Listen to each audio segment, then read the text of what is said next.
Quizá valga la pena, Álvaro, porque hoy habla la presidenta sobre el tema de las armas, incluso leer una parte importante del texto del Times, el original, que se publica hoy es martes, el domingo en la noche sale publicado el texto con esta información de la... Te mandé por ahí la liga, porque creo que sí vale la pena que usted vea, porque en efecto la investigación del Times lo que dice es de las fábricas de militares de Estados Unidos.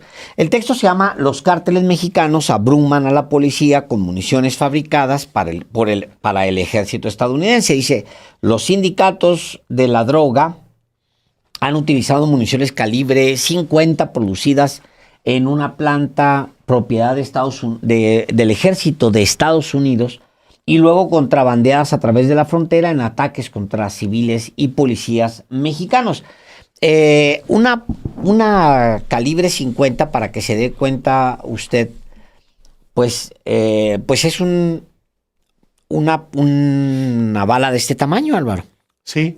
De hecho, ilustra la portada de los periodistas. La portada, exactamente. Una bala, es esta. Es esta bala, este es calibre 50. Es una bala tremenda que para un tanque baja un helicóptero. Pues es un... No. Pues atraviesa 20 personas puestas en línea, pues. Y el texto es de Ben Dudley, Isabela Cota y Emiliano Rodríguez Mega. Y dice lo siguiente: en la mañana del 30 de noviembre del 2019, un convoy de camionetas que transportaba a hombres armados con una ametralladora pesada y potentes rifles calibre 50 entró al pueblo mexicano de Villa Unión y abrió fuego. Los hombres habían sido enviados en una misión de intimidación. Planeaban incendiar el ayuntamiento. Su superior potencia de fuego inmovilizó a los agentes de policía estatales y locales mientras esperaban refuerzos militares. Los residentes, aterrorizados, se apresuraron a refugiarse de la lluvia de balas. El olor a humo inundaba las calles y los castillos percutidos cubrían el suelo como si fueran hojas caídas, dijo Luis Manzano, un periodista mexicano que condujo hasta la ciudad durante el tiroteo. Pero su recuerdo más vívido fue el estruendo de las armas calibre 50. El suelo temblaba al disparar, dijo. Nunca había experimentado algo así. Los militares repelieron a los asaltantes. Finalmente, 4 policías, 2 civiles y 19 miembros del cártel fueron asesinados. Posteriormente, mientras los investigadores recogían pruebas en el lugar de los hechos, encontraron al menos 45 casquillos calibre 50 con las iniciales LC. Las letras representaban la planta de municiones del ejército de Lake City, LC, una extensa instalación a las afueras de Kansas City, Missouri, que es propiedad del gobierno de Estados Unidos y es el mayor fabricante de municiones para rifles utilizados por el ejército estadounidense. También ha sido un importante proveedor de municiones para los consumidores estadounidenses, incluyendo cartuchos de calibre 50.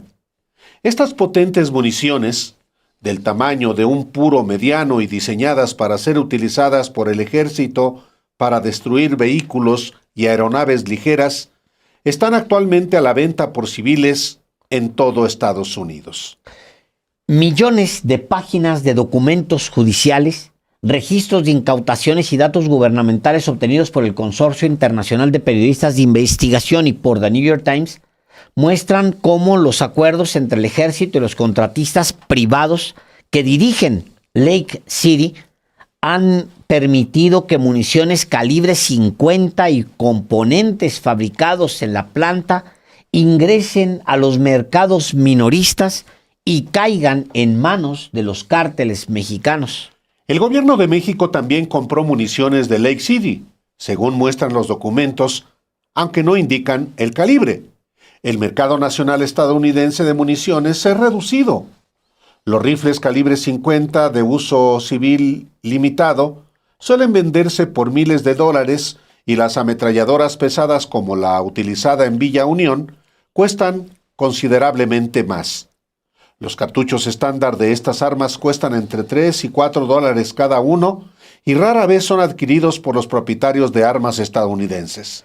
Pero en México, donde los cárteles tienen bolsillos profundos y un apetito aparentemente interminable por armas de fuego calibre 50, la demanda es alta.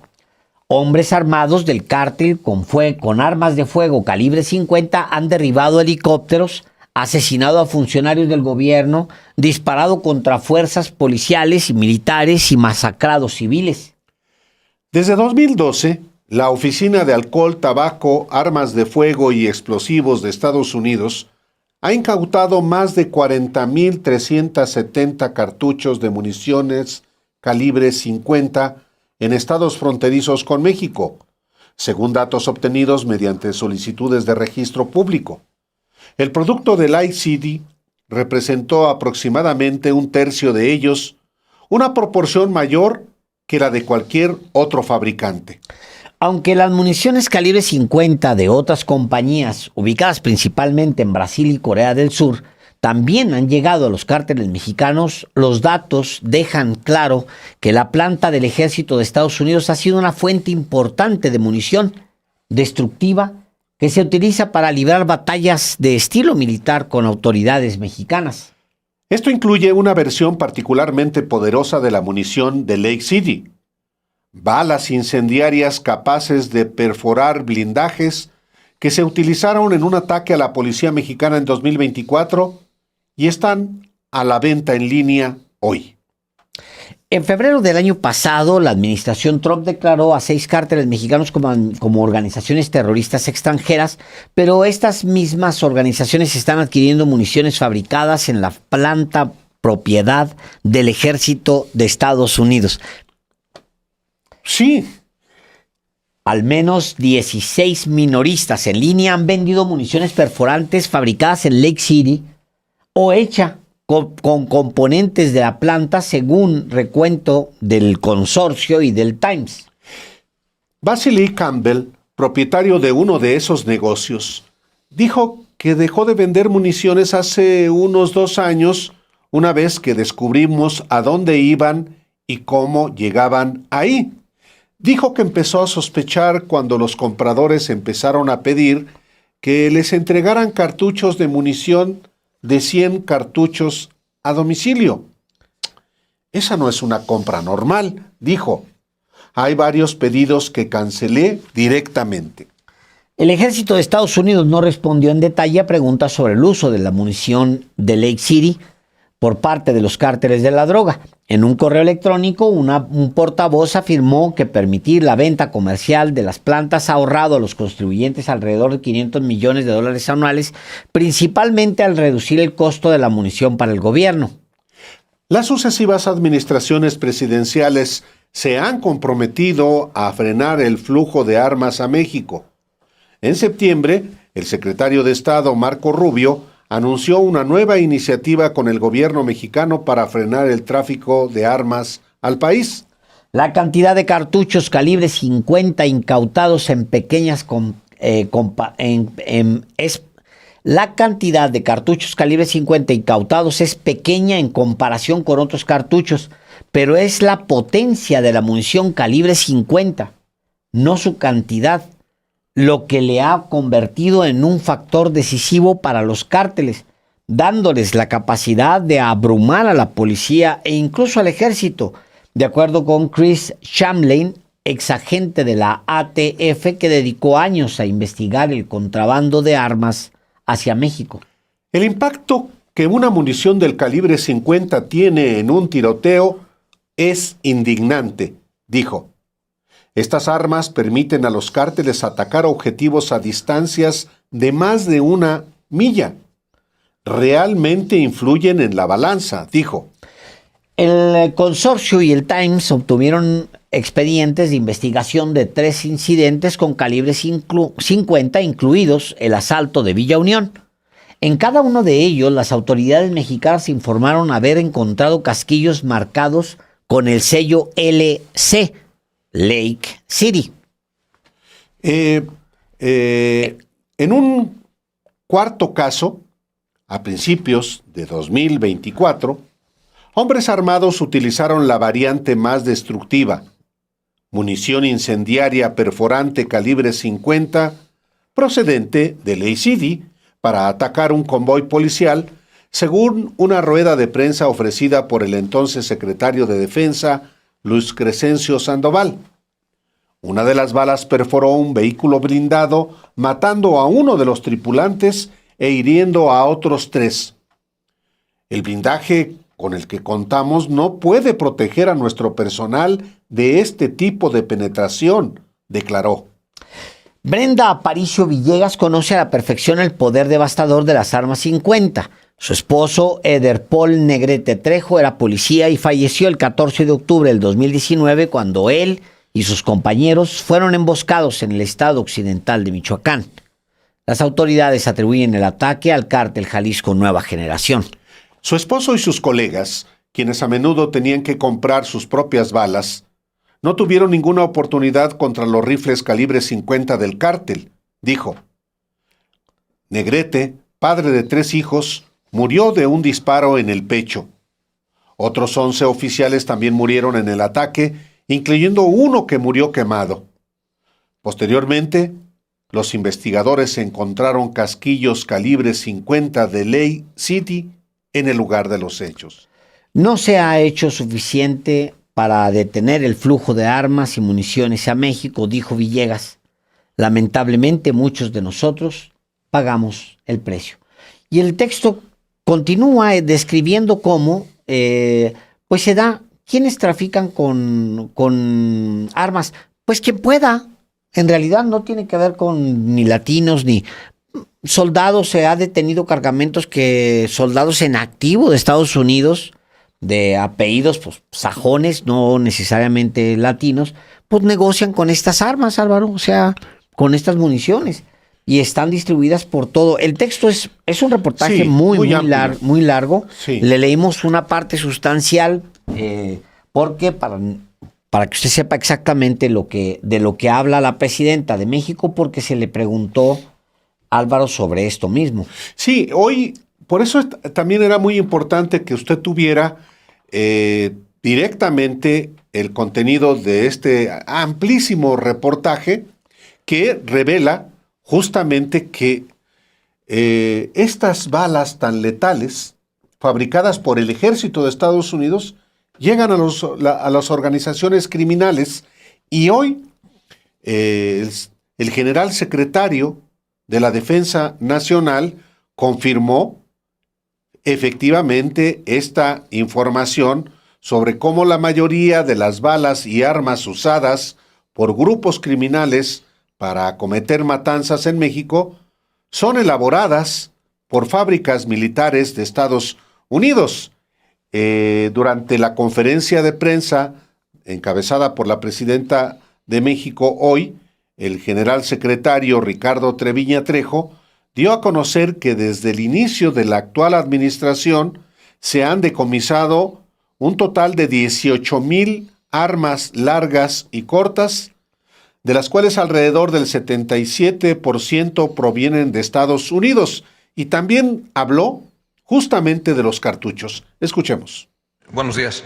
Les voy a dar algunos datos que pueden ayudar a entender el problema que tenemos con todo ese armamento y municiones que provienen de Estados Unidos. En la presente administración se han asegurado 18,000 armas largas y cortas. De esas 18,000, alrededor del 77 o 78% provienen de Estados Unidos.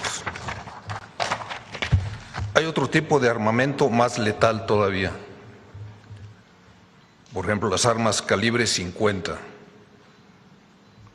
Se han asegurado en esta administración 215 armas calibre 50, fusiles del tipo de Barrett. Lanzagranadas calibre 40, 20, lanzacohetes 13, ametralladoras de diferentes calibres 273, Y por lo que se refiere específicamente a los cartuchos calibre 50 que usted menciona, desde el registro que tenemos en la Secretaría de Defensa Nacional de los cartuchos asegurados, desde el 2012 a la fecha, son 137,000 cartuchos. De esos, el 47% provienen de esa empresa, que han sido comercializados en las armerías del sur de Estados Unidos. De lo que les acabo de mencionar, de los cartuchos, la mayoría se han asegurado en Sinaloa, Sonora, Tamaulipas, Chihuahua y en menor cantidad en Michoacán y Guerrero. 47%, dice el secretario, 47% provienen de esa empresa, que han sido comercializados en las armerías del sur de Estados Unidos. De los que le acabo de mencionar, de los cartuchos, la mayoría que se han asegurado son en Sinaloa, Sonora, Tamaulipas, Chihuahua y en menor cantidad en Michoacán y en Guerrero. Bueno, esta ruta es muy parecida, Álvaro, a la ruta con la que se sembró durante el tiempo de Felipe Calderón. Rápido y Furioso. El Rápido y Furioso. Es casi la operación. Digamos que si uno puede pensar a mal, Estados Unidos sabe perfectamente a dónde van a dar las armas porque ya hizo ese rastreo. Sabe perfectamente, Alejandro, que a dónde van a dar las armas y los cartuchos estos, que son motivo del reportaje de The New York Times, que son de 2012 a la fecha 137,000 cartuchos calibre 50. ¿Por qué no los frena? Porque es un gran negocio. Sí. Bueno, lo dice el propio comunicado, el correo electrónico de un vocero que le ha librado al contribuyente estadounidense. Se está comercializando cartuchos fabricados por el ejército de Estados Unidos que van a dar a los grupos criminales que son catalogados de terroristas. Es decir, el gobierno de Estados Unidos le provee a los grupos terroristas de armas para matar, nada más que del lado mexicano. Es parte de la desvergüenza de Estados Unidos. Ellos saben que esas armas que fabrica hasta el propio ejército de Estados Unidos van a grupos terroristas que ellos han clasificado como organizaciones terroristas y los nutren. Es un asunto que obviamente no se debe quedar solamente en eso. Hoy también la presidenta Claudia Sheinbaum dijo que su gobierno analiza la posibilidad de incluir a esta fábrica en la demanda presentada por el gobierno de México en contra de las armerías estadounidenses y una demanda que sigue su curso también en Estados Unidos. Escuchemos. Que las demandas que tenemos contra las armadoras incluyan esta parte. Es una empresa privada que comercializa estos armamentos, aunque sean del uso exclusivo del ejército de Estados Unidos. Entonces es muy importante que se investigue cómo estas armas que comercializa esta empresa privada llegan a manos de la delincuencia organizada en nuestro país. Yo creo que independientemente, Álvaro, de lo que sucedió en el sexenio anterior, que Marcelo Ebrard era canciller y Marcelo encabezó una demanda inédita del Estado mexicano en contra de las armerías, ahora mismo, creo yo, el equipo mexicano podría perfectamente armar, me refiero a la Cancillería, con Juan Ramón de la Fuente, armar una nueva demanda. Porque hay nueva evidencia. Lo que publica el consorcio y lo que publica el Times dan entrada a nueva evidencia. Y me imagino que el mismo gobierno de México debe tener ahora mismo muchísima información nueva sobre, en particular, esta fábrica de Lake City.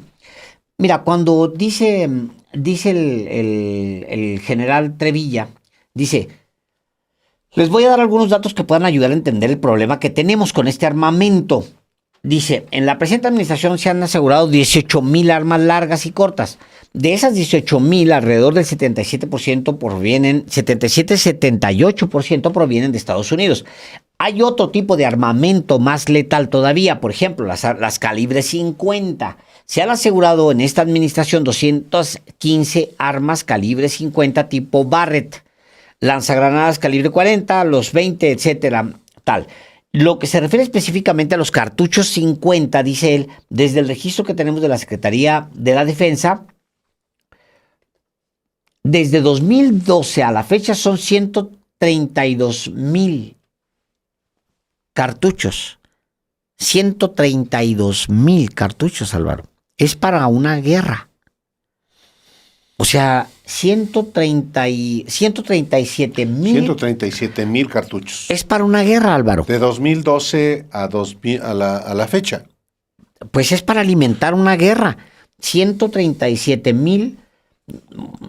Déjame ver cuánto vale uno en el mercado y cuánto. Mira, cuánto.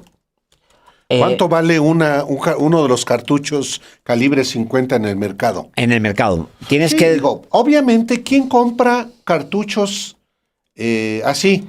Bueno, primero, quien tiene un arma para dispararlos. ¿Y quién tiene un arma para dispararlos? Pues un criminal. Simple. Porque no son armas ni que tenga el ejército mexicano, ni las policías. Son los grupos terroristas, como les llama Estados Unidos. ¿Y quién los provee de ese armamento? Pues Estados Unidos, para que sigan delinquiendo aquí. Mira, en Estados Unidos, Álvaro, es un regalo. $4. Entre 3 y 6 dólares. ¿Te digo? O sea, un regalo. Una de estas balas que, como baja un helicóptero, una aeronave ligera la baja, una de estas balas vale 3, 4 dólares. Obviamente debe valer acá 30 dólares. Deben llegar con un sobreprecio. De todas maneras es para que las compren y las manden a México. Pero ¿quién los puede comprar? Correcto. Solamente los criminales. Los grupos terroristas, como les llama Estados Unidos, a los que Estados Unidos alimenta para que maten acá. Y luego pues, son los que finalmente trafican el fentanilo, la cocaína, el veneno que mata a los gringos. Ahora, ¿cuánto Muchos cuesta? hipócritas. No, bueno, es la industria de la hipocresía, Álvaro. Pues digo porque además pues son de los principales, la Rifle Association es de las principales lobistas de Estados Unidos, ¿sí? Y de los principales financieros de las campañas allá. ¿Cuánto cuesta una Barrett como tal? Puede costar entre los 3,500 y los 12,000 dólares. Nada, Álvaro. Es nada. ¿Para quiénes? Para quienes se dedican a delinquir. Claro, ponle tú que cuesten 30,000 dólares. Pues es lo que vale un auto chafa allá. Pues claro que las pagan y las mandan para acá sin ningún problema. Y sí, pues es la industria de la hipocresía. Carajo. Pero, bueno, pues sí. México evidentemente tiene que hacer su trabajo. Obviamente, además de las acciones legales que emprenda México, parte de lo que también debe hacer es, a ver, señores, Marco Rubio, señor secretario de Estado, vea, sale de sus propias fábricas, ¿sí?, del ejército, haga algo, además de hacerse tarugo.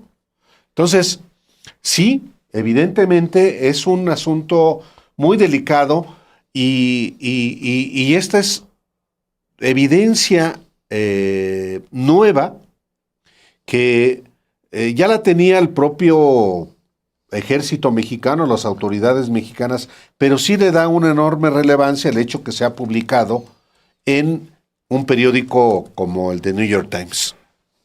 Sí, al mismo tiempo, fíjate nada más Fíjate nada más el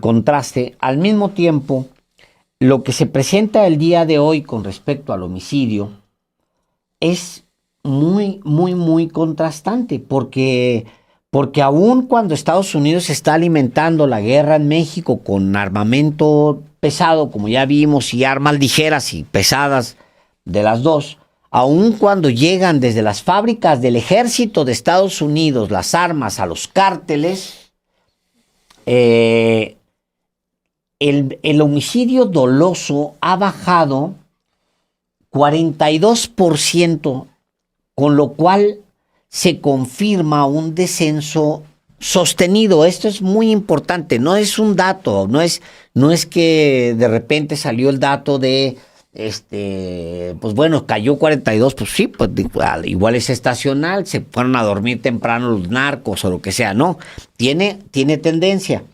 Es 42, hoy se presenta el dato de esta caída del 42% en lo que va del sexenio de la presidenta Sheinbaum. Lo presenta Marcela Figueroa, la titular del Secretariado Ejecutivo del Sistema Nacional de Seguridad Pública.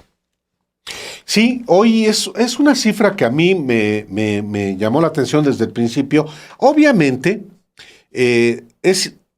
no es obviamente. Lo que debe hacerse manifiesto y subrayarse es lo que tú dices. El dato en sí mismo, 42%, lo que va del gobierno, claro que es una cifra relevante, pero es una tendencia que no comienza tampoco al inicio del gobierno de la presidenta Claudia Sheinbaum. En realidad ya es una tendencia que viene desde el 2020 en particular, y eso obviamente es importante puntualizarlo porque se trata de información que proviene de las fiscalías estatales. Se ha cuestionado por parte de la oposición y de los expertos que no se están registrando todos los homicidios porque en realidad se hacen pasar como desapariciones.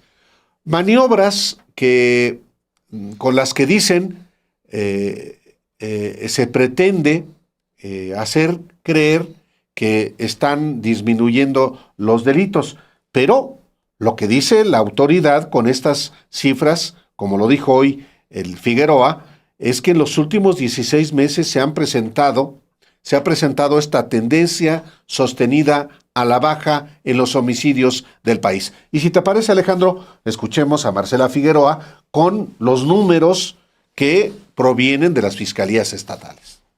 En esta primera gráfica, como ya decía la presidenta, podemos ver la tendencia en el promedio diario de homicidio doloso, desglosado de forma mensual de septiembre de 2024, es decir, al inicio de la administración, a enero de 2026, el mes que acaba de concluir. Destaca la disminución del 42% del promedio diario respecto a septiembre de 2024.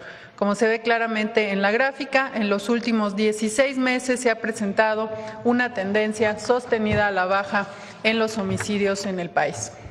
La actual administración inició con un promedio de 86.9 homicidios diarios y en enero de 2026 cerró en el promedio en 50.9, siendo enero de 2026 el mes más bajo de los últimos 17 meses. En la siguiente lámina se presenta el promedio diario de homicidios dolosos que se registraron en septiembre de 2024 y aquellos que se registraron en enero de 2026. La reducción es equivalente, a 36 homicidios dolosos menos por día respecto a septiembre de 2024, lo que confirma una disminución sustantiva en este delito.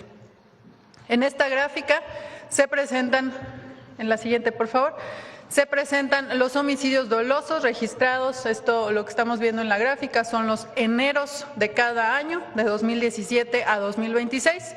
Destaca significativamente enero de 2026 como el enero más bajo desde 2016. A continuación, pasamos a las entidades federativas. Esta gráfica agrupa los homicidios dolosos a nivel nacional de enero de 2026. 7 entidades federativas concentraron el 50.6% del total de homicidios de todo el país. En primer lugar está Guanajuato, que representó el 8.8% del total de homicidios a nivel nacional. En segundo lugar, Baja California, que representa el 8.4% del total nacional. En tercer lugar está Chihuahua, con 7.9%. Después, en cuarto lugar, se encuentra el Estado de México, con 6.8%. En quinto lugar, Sinaloa, con 6.7%. En sexto lugar, Morelos, con 6.2% del total. Y en séptimo lugar, Guerrero, con 5.8% del total nacional. Asimismo, informamos que al comparar enero de 2025 contra enero, la siguiente por favor, contra enero de 2026, se observa que 26 entidades federativas disminuyeron su promedio diario de homicidio doloso. Bueno, pues el dato es muy contrastante, como digo, Álvaro, porque luego cuando te metes tú a la prensa, cuando te metes tú a la percepción, hay muchos casos que hacen sentir a la población insegura. Mira, pongo dos ejemplos. Si tú entras por ejemplo, la prensa de Sinaloa, obvio hay una condición tremenda en Sinaloa, sí la hay. Dice, por ejemplo, uno de los diarios, son al menos 4 fosas clandestinas las que hay en El Verde, en Concordia, ya ven esto de los mineros. Hay más cuerpos sin identificar. Luego, hay otro caso de los 5 hombres en Ahome que se llevaron. Y luego están lo de los turistas, que también ya lo comentamos aquí en Mazatlán, sí, que afectan a muchas cosas, pegan en muchas, o sea, la autoridad tiene que estar muy sobres porque le pega viven miles de personas del turismo, Álvaro, no puede dañarse eso. Entonces, pero si tú ves los gráficos, por ejemplo, mira, te voy a mostrar. Este es el gráfico que hace el periódico Noroeste. Ahora les voy a mostrar. Este gráfico lo hace Noroeste. Hace una medición. Vean ustedes, miren. Esto de aquí es promedio diario de homicidio en el mes de julio. Del año pasado. Del año pasado. Este es un pico. El otro pico lo podemos ver en diciembre del 2024. Aquí empieza la descomposición, Álvaro, Aquí empieza la descomposición. ¿Qué es esto de aquí?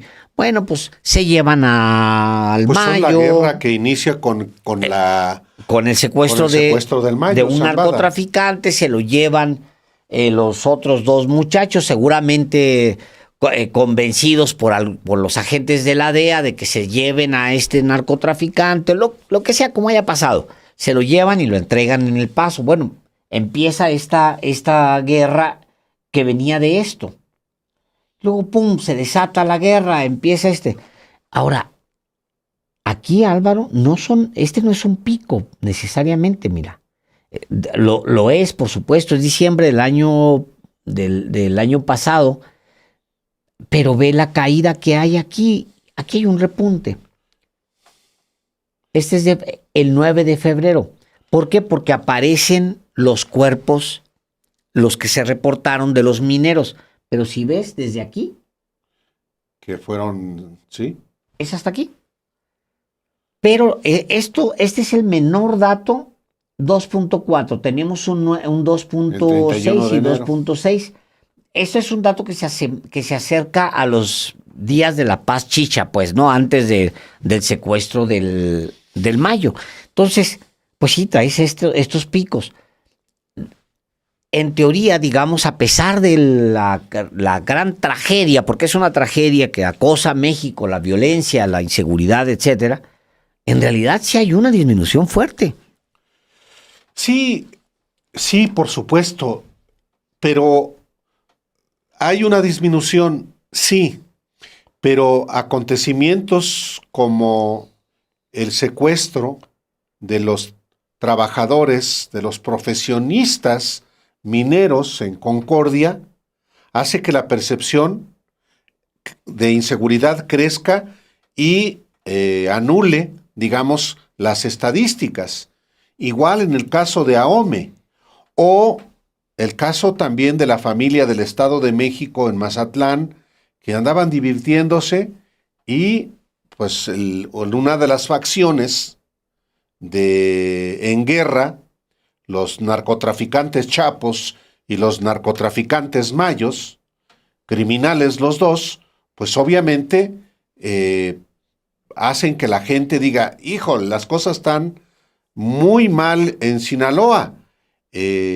Lamentablemente eso es así, y contra eso también tienen que actuar las autoridades, no solamente la autoridad federal, la autoridad del estatal o las autoridades estatales, que muchas veces están a expensas de lo que haga la federación. Que venga Omar García Harfuch, que la presidenta haga también su trabajo. Y luego hay gobernadores muy comodinos. Yo no sé si es el caso de Rocha Moya, el gobernador de Sinaloa, que tiene también una prensa que está sobres, y pues también se explica. Un caso que contrasta, por ejemplo, con el caso de Guanajuato, que es un estado donde más homicidios dolosos se cometen. Pero de Guanajuato, tú no escuchas que en televisión, en radio y en medios impresos, no. O de Chihuahua. Sí, no. de acuerdo. Entonces, también, evidentemente, tienen mucho que ver cuál es la posición de delitos de alto impacto que sí inciden en la percepción de inseguridad, y también el maiceo a medios para que no registren pues los homicidios, como es el caso de Guanajuato, de Querétaro, de Chihuahua, de Aguascalientes, que son pues los amigos de los amigos. Pues sí, ese es el asunto, efectivamente. Hoy, Alejandro, justamente sobre lo que de la estrategia de seguridad habló pues el responsable de conducirla, Omar García Harfuch, el secretario de Protección Ciudadana, quien es pues el que cada vez se ve más ojeroso y cansado, pero pues eso es que es una chamba tremenda. Omar García sí, Harfuch. Oye, sí, se ve cansado. Digo, Pues sí. Pues eso es, Álvaro. Es que no es. Es yo creo que la secretaría más con una carga de trabajo más intensa, pues porque es enfrentar y capturar a los criminales. No es nada tarea sencilla. Escuchamos lo que dijo hoy justamente Omar García Harfuch. Desde el inicio de esta administración, bajo el liderazgo de la presidenta Claudia Sheinbaum, se consolidó una estrategia que prioriza la atención a las causas, el uso estratégico de la inteligencia, la investigación criminal y una operación territorial coordinada entre la Secretaría de la Defensa Nacional, la Secretaría de Marina, Guardia Nacional, Fiscalía General de la República, Secretaría de Seguridad y Protección Ciudadana y el Centro Nacional de Inteligencia. Este trabajo conjunto entre las instituciones del Gabinete de Seguridad y la coordinación de las autoridades estatales ha permitido debilitar estructuras criminales, detener objetivos prioritarios, combatir delitos de alto impacto y brindar mayor protección a la ciudadanía. Del 1 de octubre del 2024 al 31 de enero del 2026 se han obtenido los siguientes resultados. Por delitos de alto impacto han sido detenidas 43.438 personas. Se aseguraron más de 327 toneladas de droga, incluyendo 1.800 kilos y más de 4 millones de pastillas de fentanilo. También se decomisaron 22.800 armas de fuego. El Ejército y la Marina han desmantelado más de 2.000 laboratorios para la producción de metanfetaminas. Y en acciones en alta mar se han asegurado 51 toneladas de cocaína. Esto representa una afectación directa a las capacidades financieras y operativas de las organizaciones criminales, además de evitar que millones de dosis de droga lleguen a los jóvenes en las calles. Como ya lo mencionó Marcela Figueroa, estas acciones han tenido un impacto directo en la disminución de la violencia, que se ve reflejado en una reducción de 42% en los homicidios dolosos, que representa 36 homicidios menos que en septiembre de 2024. Sí se ve cansado. Pues y sí. la chamba no está para menos. No, pero finalmente es un secretario joven, Alejandro. Sí.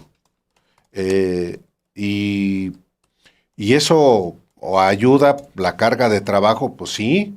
Luego te resfrías, porque se veía medio mormado, ¿no? Se ve. Sí. No, por favor, que no se...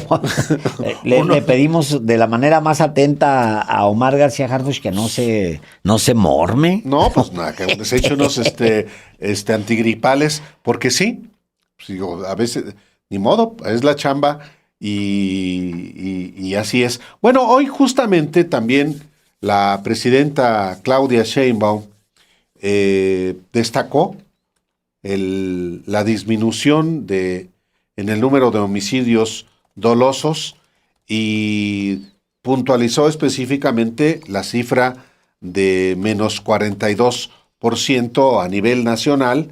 Esto al pasar de un promedio diario de 86.9 a 59.9 víctimas, lo que representa una reducción de 36 homicidios dolosos diarios menos.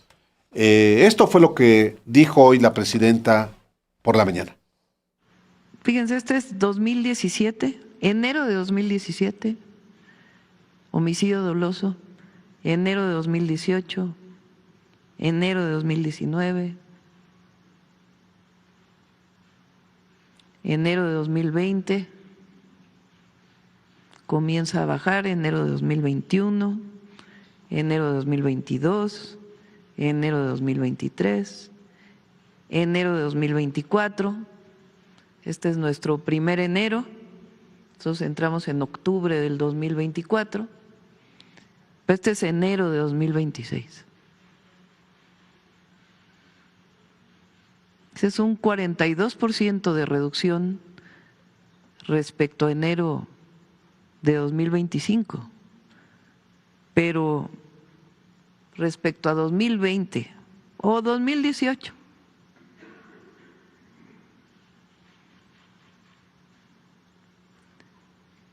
Esto no se logra si no hubiera un trabajo profesional, honesto, dedicado de la Secretaría de Seguridad y Protección Ciudadana y de nuestras Fuerzas Armadas y de la Guardia Nacional.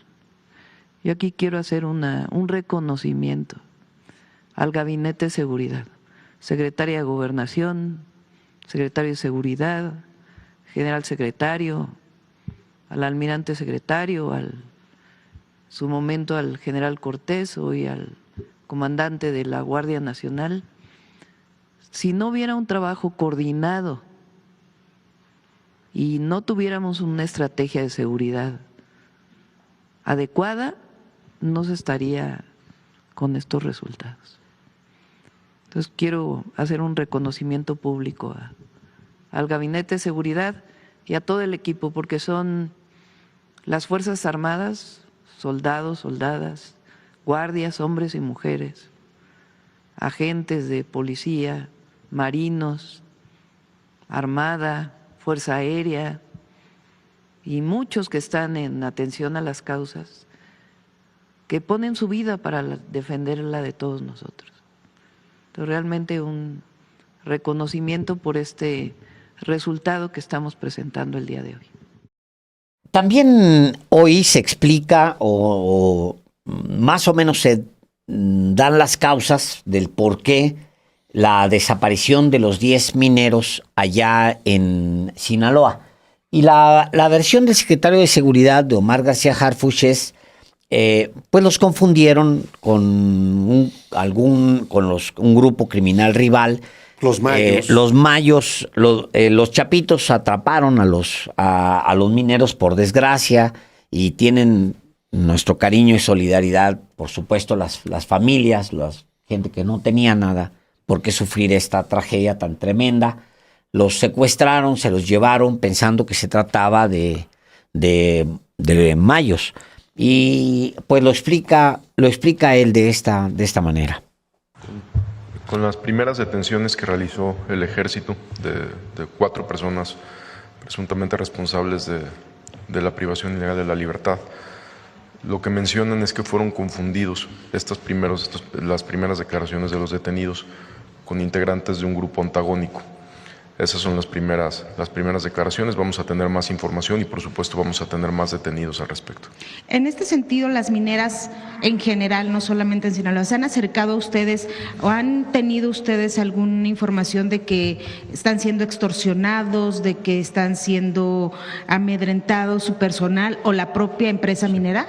En este caso específico no habíamos tenido previamente una denuncia o queja de que hubieran sido extorsionados o de que hubiera sido alguna de los integrantes de esta empresa molestado por algún grupo delincuencial. No lo teníamos registrado. En este caso específico no, pero en otros casos de otras mineras tienen En otros lugares de la República sí hemos tenido trabajos y denuncias y también detenciones cuando ha habido algún tipo de extorsión, no necesariamente de mineros, sino de empresas en general. ¿En qué estados particularmente es donde más se registra este tipo de extorsiones a las extorsiones, como lo mencionamos ahorita, son más de 800 detenidos en 24 estados principalmente de la República.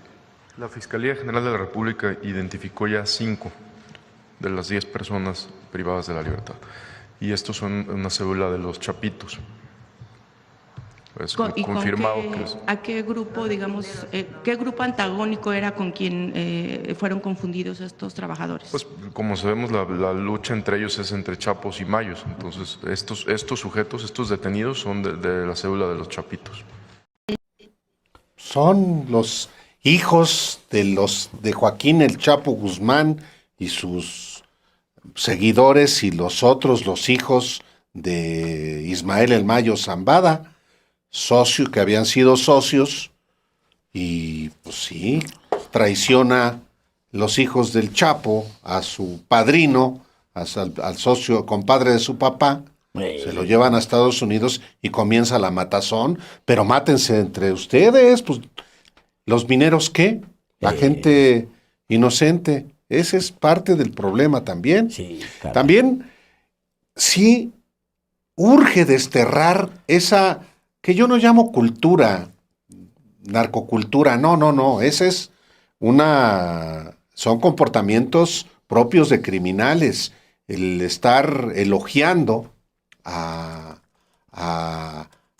traer las armas y el dinero fácil, la droga. Es como la alcaldesa de Tequila, la interina, cante y cante con canciones que enaltecen al cártel Jalisco Nueva Generación. No, hombre, pues espérate. Pues y eso ha pasado mucho, pasa en Sinaloa. Claro. En Sinaloa está arraigada, no es solamente los... y en Jalisco, y en Michoacán, y en Guerrero, y en Veracruz. Hay que erradicar eso también. Sí. No prohibir, pero no también prohibir. Es un asunto de educación. Así es. De educar para que se vea, no se vea bien a los criminales. Fíjate, en los primeros días, Álvaro, cuando estaba aquello tremendo en Culiacán, me acuerdo mucho de un amigo que me decía que un compañero periodista que me decía que en las madrugadas pues había un virtual toque de queda, porque pues eso se descompuso de una manera. ¿Después del secuestro del Mayo? Después del secuestro del Mayo, que se puso aquello a peso, pues obviamente había mucho miedo, la gente se recluía, apenas podía a sus casas, etcétera, y pues la economía hacia abajo y todo. Pero en la noche se oían en las casas las fiestas y la música, pues la banda, pues, que la banda es muy bonita, pues ya son músicos que cantan desde hace mucho tiempo música popular, pero tocando narcocorrido. O sea, ¿no ven cómo está eso? En llamas y todavía apostándole que no va a ganar como si fuera un partido de fútbol, como si estuvieras viendo en la televisión y, ay, a ver quién va a ganar, ¿no? Entre uno y otro. Si no es un juego de fútbol entre dos, es una matanza, o sea, la gente también tiene que tomar conciencia. También, no, pues que Culiacán sea como antes, ¿qué? Que todo el mundo mejor se hacía loco con la presencia del crimen organizado, que todo el mundo No, pues es que también tiene mucho que ver con la sociedad, el tipo de sociedad que permitimos que sea, porque la sociedad, entre todos, la hacemos lo que es la sociedad. Nosotros somos la sociedad. Nuestros gustos, nuestra resistencia a ciertas cosas es la que hace la sociedad. Las culturas así se forman. Y esa base de resistencia, porque si no resistimos a cosas, hay, por ejemplo, en México, si hay una cultura de resistencia, por ejemplo, voy a poner un ejemplo a Trump. Álvaro, hay un 80% de rechazo, vi el otro día en el Pew, un 80% de rechazo en México, 80 y tantos por ciento más alto. En México a Trump. Es decir, sí sabemos lo que está mal. Sí sabemos que hay cosas que son amenazantes. Tenemos que aprender a incluir dentro del lo que nos amenaza, pues este tipo de versiones de cultura que lo podemos poner entre comillas para agruparlo simplemente. Tenemos que aprender a resistirlo, resistir y hacerlo a un lado, pues es que deja pura muerte. Pues es que es muerte, Alejandro. Es muerte. Sí. Y claro, ojalá no le toque a uno estar en una circunstancia así, pero uno no sabe efectivamente que a uno pueda estar yendo de viaje a algún lugar y de pronto te topes con tipos armados ante los que no puedes hacer nada. Sí, no, bueno. Porque tienen ese poder. Es como Donald Trump al frente del ejército más poderoso del mundo. Sí, carajo. ¿Qué haces ante él? No, bueno.